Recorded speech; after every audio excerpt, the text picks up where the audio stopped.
All right, Ryan Baker here with Hunt Fish Camp. Welcome to Gear Talk series, where we're going to talk through various equipment, things we use, try and help you out if you're trying to figure out what you need. As always, make sure you subscribe. That helps us out.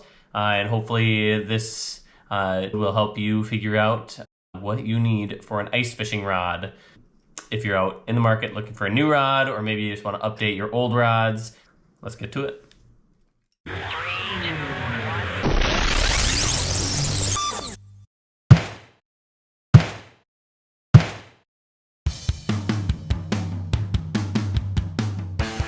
All right, let's get into this. There are four main things that I look for in a new ice fishing rod. If you use these four things, then maybe that'll help you out. And maybe you prefer something different. The real answer to what rod is best for you is going to be it depends. It depends on what you're doing, the type of water you're fishing, how deep you're fishing, everything, the style of fishing you're doing. But maybe this will get you started in the right direction. You can watch our videos and see how we fish and how we use this equipment. So hopefully this will help you out. I'm going to give you the best piece of advice anyone's ever given you right off the bat. Do not spend a lot of money on an ice fishing rod. Okay, there's a tiny, minuscule few times where having a higher end, sensitive ice fishing rod can be useful and good. 99% of the time, it makes no difference at all. So do not spend a bunch of extra money on it. If you are someone that's watching this video because you're trying to figure out what rod you should get for your first time out ice fishing, don't spend a bunch of money on it. Find the cheapest rods you can, and those are gonna work for you, okay? If you're gonna spend some money, spend it on the reels and the line and the baits. Put your money there. The rod doesn't matter. Started out with, this was my very first one. It's even got my name on it. When we were kids, this is what we got, okay? So these super basic little fiberglass rods, and that's what we used, and this was just fine. Now, the key to having a cheap rod and it being just as good as anything expensive is this spring bobber right here. Okay, so this spring bobber is an important piece to that. Okay, if you're not gonna fish with a spring bobber, you're gonna need something that's more sensitive because you're gonna have to feel the bite. With a spring bobber, you do not have to feel the bite. You are gonna see the bite, so you're gonna watch for the bite.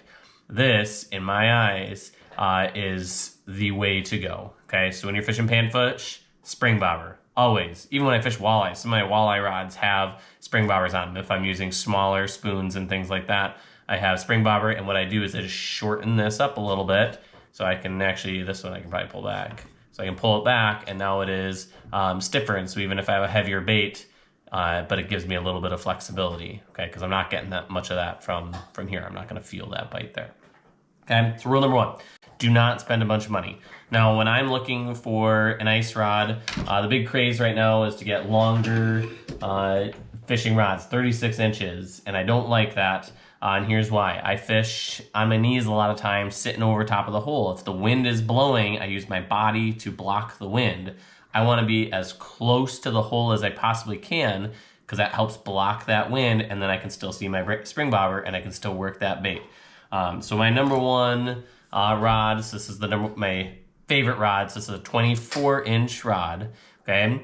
Now, because I use spring bobbers, remember, so this is not an expensive rod. I've had this rod a long time. No idea how much it was when I got it, but this 24-inch rod is the right length for me, and with the spring bobber, you can see this is actually one that I use for crappies and spoons. I was just using this catching crappies the other day, and you can see that spring bobber then can bounce and work. Now, the main thing I'm looking for when I go to buy a rod is I'm going to take it off the shelf, I'm going to take it, and I'm going to jiggle it to the sideways, and then hold it still and see what happens. Oop, I'm stuck on my camera. There we go. So if I jiggle it sideways, and the rod itself stops wiggling side to side. So the rod is stiff enough that it's not going to catch every little breeze, and every time I move something, it goes blah, blah, blah, blah, all over the place, because again, that makes it hard for me to tell when a crappie comes up on this bait and just whoop, lifts up on it just a tiny bit. I can see that on the spring bobber, but if my rod's wiggling all over the place, it's hard to tell what's going on. Okay, so that is the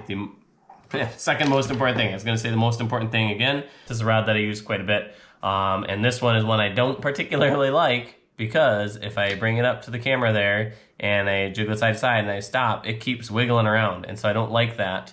About that. It's right on the edge of what's manageable for me. It's fun because it's got a lot of play in it, so it's fun to fish with, and so it works out okay. But again, I would prefer to have a rod that's got a little more stiffness to it and it doesn't have that wiggle that side to side. I can pretty much just stop it in place. It gives me more control over the bait on what I'm trying to do. Last piece is I like a rod that has a handle, a rear handle to it, for several reasons. Wearing big giant gloves, it's easy to grab onto and have something to hold on to. When I'm sitting, I can put this between my knees and hold that there really easily. As well, I can stick this into the snow. I can put rod holders on my bucket and stick it into the bucket. Rods that have a very short back handle, I find quite obnoxious.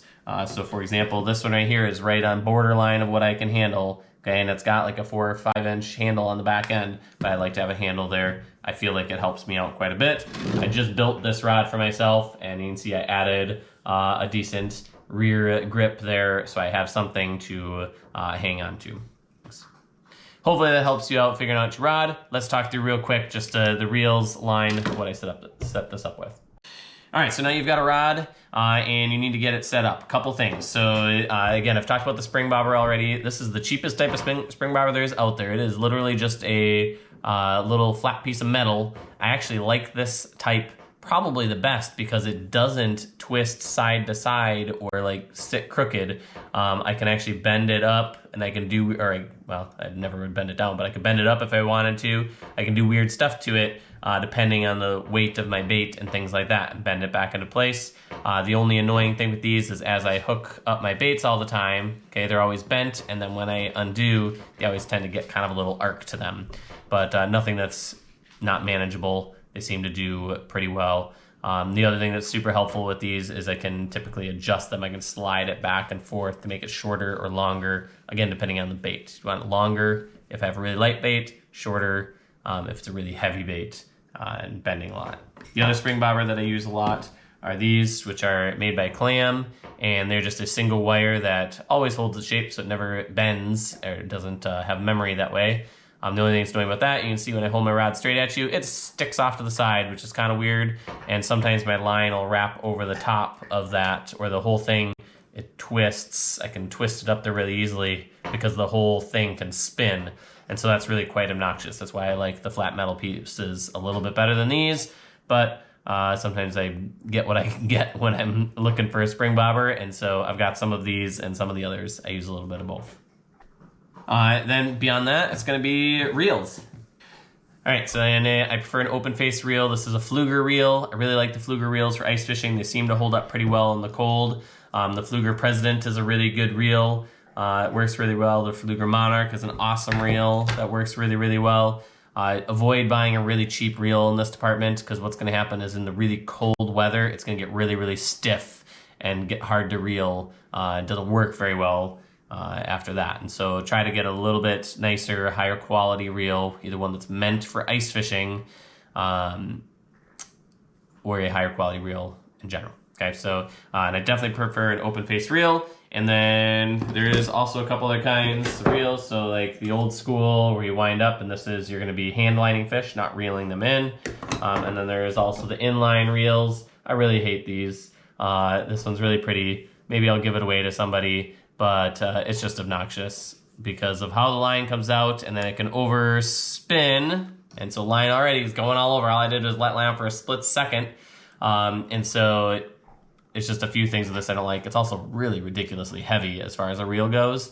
So this is a really high quality, supposedly high quality, really nice reel that I'm trying out. And so far, I do not like it. I want to say I'm going to throw it in the garbage. I'm not going to throw it in the garbage. If you really like these reels and you want this one, maybe you've got a reel we can trade for. I don't know. But or maybe I'll give it away to somebody who wants it. I don't want to give it to somebody who's new to ice fishing. This is their first experience or their first thing. This needs to go to somebody who likes the style and is used to this style, because that's a lot of it. I'm not used to that style, but I'm gonna give it a few more chances. I'm gonna keep working with it a little bit, and we'll see before I totally give up on it. Okay. And last thing, if you're fishing panfish for line, just put on 3-pound test. I use 3-pound mono most time just because I'm cheap. And I think for the ice line, the mono is really going to be fine. Occasionally, if I'm fishing a tournament or something like that, I might go splurge and buy some 3-pound fluoro or even some 2-pound. I've used 2-pound. I've even used 1-pound before, thinking it would be maybe some sort of game changer, and it really was not. it just makes it a pain. You're more likely to break stuff off. You're worried about breaking things off, and so it's kind of frustrating that way. But 3 pound is kind of the magic area for me. If you're worried about breaking a line, you can go 4 pound test. That's what I do for when I take kids ice fishing who don't ice fish. I use 4 pound test, especially if they're fishing with bobbers and things like that. Then I think 4 pound is great because I don't have to worry about it too much with what's going on. So 3 pound, that tends to be where it's at. And last thing I didn't think about here, but I always use these little fast snaps. I really like those little guys. So I like that for being able to switch jigs. So I'd recommend those as well. They're a little bit of a pain sometimes because like it's such a tiny little thing. So sometimes it might even be easier just to tie a bait on, but that's what I like to use. Hopefully this helps you out a little bit, at least narrow things down or have an idea of something to look for when you get there. But the real answer is it depends. Okay, your situation, how you like to fish, everything might be a little bit different. If you're gonna stand while you fish, a longer rod could be nicer, for example, but it's gonna just depend on how you fish and what you like to do. So pick what you think is gonna be best for you and get out and fish. That's the number one thing. Make sure you get out there.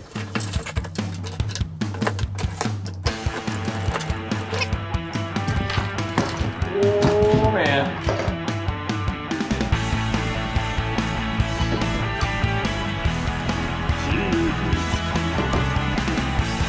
Cut that. Let's go to the next one. Are you ready?